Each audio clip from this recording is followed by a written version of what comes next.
అందరికీ నమస్కారం. నా పేరు వచ్చేసి మోహన్ యాదవ్. విలేజ్ వచ్చేసి నారాయణపల్లి, మండలం పెదకుతపల్లి, నియోజకవర్గం కొల్లాపూర్. మాది ఉమ్మడి పాలమూరు, నాగర్ కర్నూలు జిల్లా. మా కాన్స్టిట్యూన్సీ వచ్చేసి కొల్లాపూర్. అయితే నేను సుమారుగా ఒక 2015 నుంచి ఈ పాలిటిక్స్లో కొనసాగుతున్నాను. అయితే మా నాయకుడు జూపల్లి కృష్ణారావు. అయితే ఏదైతే ఈ కాంగ్రెస్ ప్రభుత్వం ఈ యొక్క పోలింగ్ తేదీ నుంచి ఏదైతే ఈ కాంగ్రెస్ ప్రభుత్వం ప్రవేశపెట్టిందో ఈ పథకాలు కానివ్వండి, ఈ మన గవర్నమెంట్ కూడా రానికే ఒక 6 గ్యారెంటీలతో కూడా ముందరికి వచ్చింది. రావడంతో ఈ యొక్క గవర్నమెంటు వచ్చిన మొదటి నెల లోపలనే ఈ ఆడవాళ్ళకు, మహిళలకు ఇప్పుడు ఎక్కడైనా కానీ స్త్రీ శక్తి ముఖ్యం అని చెప్పేసి అని అంటారు. కాబట్టి స్త్రీలకు ముందుగా ఉచిత బస్సు యొక్క పథకాన్ని స్టార్ట్ చేసి ఇప్పటి వరకు కూడా తిరుగులేని ఒక ప్రభుత్వంగా ముందరికెళ్తుంది. కాంగ్రెస్ పార్టీ అంటేనే పేదల ప్రభుత్వం, ప్రజాప్రభుత్వం. ఇది మనకు ఆనాడు వైఎస్ గారు చెప్పిన మాట అది, ఈరోజు రేవంత్ రెడ్డి గారు చెప్పిన మాట కూడా అదే మనకి. అదేవిధంగా చూసినట్టయితే ఇప్పుడు మనకు ఈ పథకాల విషయంలో కూడా చూస్తే ఈ రైతులకు ఈ రుణమాఫీ విషయంలో కానివ్వండి, లేకపోతే ఈ సన్నబియ్యం విషయంలో కానివ్వండి, రైతులకు ఈ సన్న ఓట్లకు బోనస్ కానీ, ఈ రేషన్ కార్డుల గురించి కానీ, అదేవిధంగా ఉచిత గ్యాస్ సబ్సిడీ కానీ, ఉచిత కరెంటు గురించి, ఈ ఇందిరమ్మ ఇండ్ల గురించి ప్రతి ఒక్కటి కూడా నడుస్తూ ఉంది. ఈ యొక్క కార్యక్రమాలు కూడా సక్సెస్ఫుల్గా అయితే ఉన్నాయి. సార్, ఇప్పుడు మీ గ్రామంలో ఎంత జనాభా ఉంటుంది? మరి మీ గ్రామానికి ప్రత్యక్షంగా పరోక్షంగా ప్రభుత్వ పథకాలు ఏమొచ్చాయి? మా గ్రామంలో సుమారుగా 820 ఓటర్ల దాకా ఉన్నారు. మా గ్రామానికి వచ్చేసి ఇంకా సంక్షేమ పథకాలు అంటే ప్రభుత్వం స్టార్ట్ అయిన మొదటి దశ నుంచి కూడా ఒక 2 దగ్గరల సీసీ రోడ్లు కూడా మంజూరు జరిగింది, సీసీ రోడ్ కూడా వేయడం జరిగింది. ఆ తర్వాత కూడా వీధి లైట్లు, మొన్న రీసెంట్గా స్తంభాలు వేయించి వైరింగ్ కూడా గుంజేయడం కూడా జరిగింది, పాత స్తంభాలను తీపిచ్చి. గతంలో గత ప్రభుత్వంతో పోల్చుకుంటే ఇప్పుడున్న ప్రభుత్వంలో రైతులకు రుణమాఫీ అనేది గత 10 సంవత్సరాల నుంచి కూడా ఎలాంటి రుణమాఫీ అనేది జరగలేదు. గత టీఆర్ఎస్ ప్రభుత్వం నుంచి చూసుకుంటే కూడా ఈ ప్రభుత్వం వచ్చిన సంవత్సరం లోపలనే మా ఊరిలో సుమారుగా ఒక 80 మంది రైతుల దగ్గర ఈ రుణమాఫీ అనేది జరిగింది. ఒకరికి 50,000 కానివ్వండి, 80,000, 1,50,000, 1,80,000 వరకు, 2 లక్షల లోపు వరకు అర్హులైన ప్రతి ఒక్కరికి న్యాయం జరిగింది. అర్హులు కాని వారికి పెండింగ్లో ఉండిపోయింది, అర్హులైన ప్రతి ఒక్కరికి కూడా జరిగింది.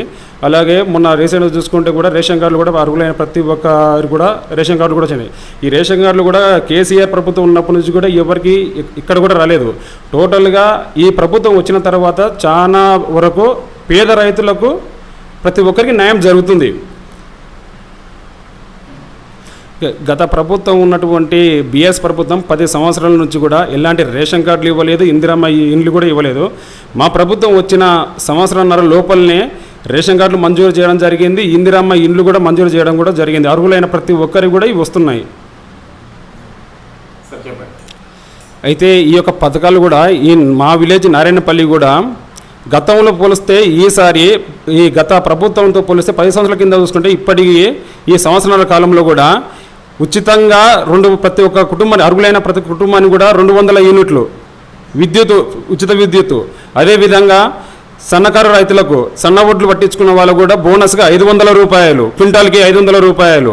అదేవిధంగా చూసుకుంటూ ఉంటే ఈ రైతు బీమా గత ప్రభుత్వంలో 5 లక్షలు ఇచ్చేది, ఇప్పుడున్నటువంటి మన కాంగ్రెస్ ప్రభుత్వంలో 10 లక్షలు. ఆరోగ్యశ్రీ 10 లక్షలు ఇస్తుంది.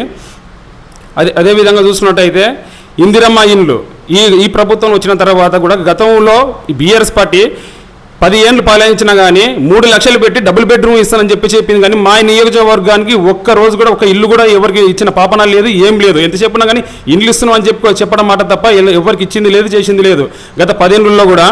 ఇప్పుడు కాంగ్రెస్ పార్టీ వచ్చిన తర్వాత ప్రతి ఒక్క గ్రామానికి, ప్రతి ఒక్క మూల ఉన్నటువంటి ప్రతి తాండకు కానీ, పల్లెకి కానీ, పట్టణానికి కానీ ప్రతి ఒక్క గ్రామంలో ఈరోజు ఇందిరమ్మ ఇండ్ల శంకుస్థాపనలు జరుగుతున్నవి, భూమి పూజలు జరుగుతున్నాయి, పునాదులు తీసి కూడా జరుగుతున్నాయి. అదేవిధంగా చూసినట్టయితే 10 ఏళ్ళలో ఉన్నటువంటి ఈ అది బీఆర్ఎస్ ప్రభుత్వం ఎవరికి కూడా ఏ ఒక్క కుటుంబానికి కూడా రేషన్ కార్డులు మంజూరు మాత్రం అసలు చేయలేదు.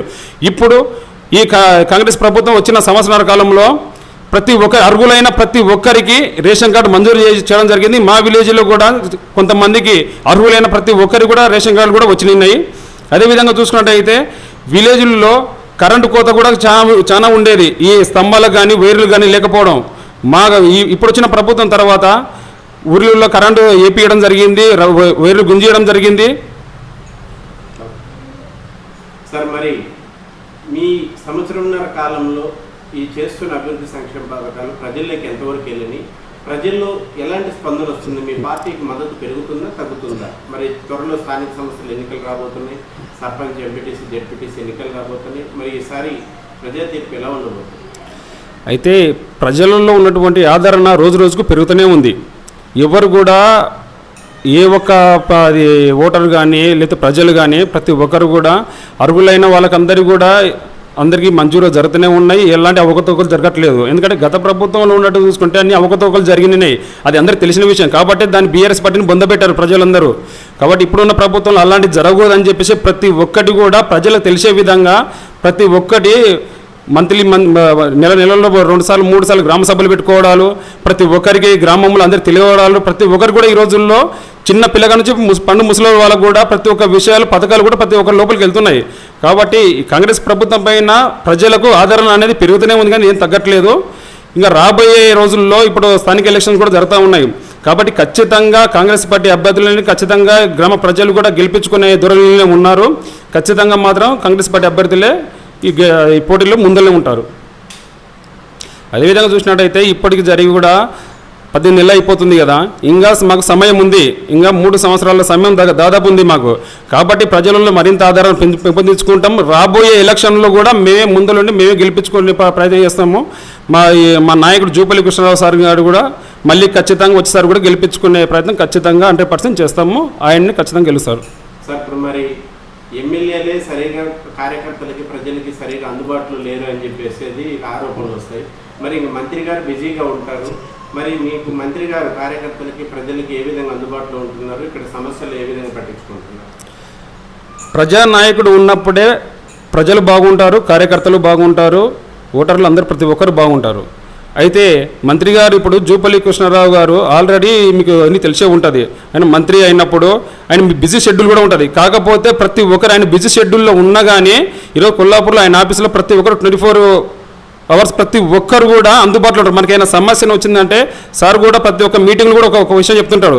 నేను అందుబాటులో ఉండకపోవచ్చు, ప్రజలకు కొంతమంది తెలియవచ్చు, తెలియని వాళ్ళు కూడా కొంతమంది ఉంటారు. కాబట్టి వాళ్ళకు గ్రామ నాయకులు లేదా మండల నాయకులు, తాలూకా నాయకులు ప్రతి ఒక్కరు వాళ్ళ అందుబాటులో ఉండండి, వాళ్ళకి సాయం చేయండి. ఏదన్నా వాళ్ళకి ఇష్యూ అయినా ప్రాబ్లమ్స్ అయినా కానీ ప్రతి ఒక్కరు అందులో పక్క నుండి మీరు ఆ ప్రాబ్లమ్ సాల్వ్ చేయండి. నేను అందుబాటులో ఉన్నా లేకున్నా కానీ నా తరఫున మీరు ప్రాబ్లమ్ని సాల్వ్ చేయాలి. నేను అందుబాటులో లేకున్నా అని చెప్పేసి ఈరోజు కూడా మనకి ఏదైనా సమస్య అయితే కూడా ఇంతకుముందుకు అది ఏదైనా స్టేషన్లకు వెళ్ళా కానీ ఎంఆర్ ఆఫీస్లోకి వెళ్ళాలన్నా కానీ లేకపోతే ఏదైనా తీసుకోవాలన్నా కానీ గ్రామ పంచాయతీ విషయాలు కానీ ఎక్కడైనా కానీ ప్రతి ఒక్కరికి కూడా ప్రాబ్లమ్స్ జరిగేది. కానీ ఇప్పుడు అలాంటి ప్రాబ్లం అనేది ఏం లేదు.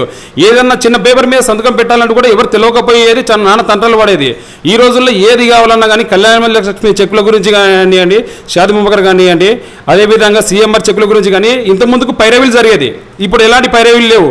డైరెక్ట్ సార్ ఒకటే చెప్తున్నాడు, పైరవీలతో మీకు సంబంధం లేదు, డైరెక్ట్గా మీరే ఇండివిజువల్ తీసుకొని రండి, ఆఫీస్ గారికి రండి, ఎంట్రీ చేయించుకోండి, సంతకం పెట్టించుకోండి, తీసుకొని వెళ్ళిపోండి.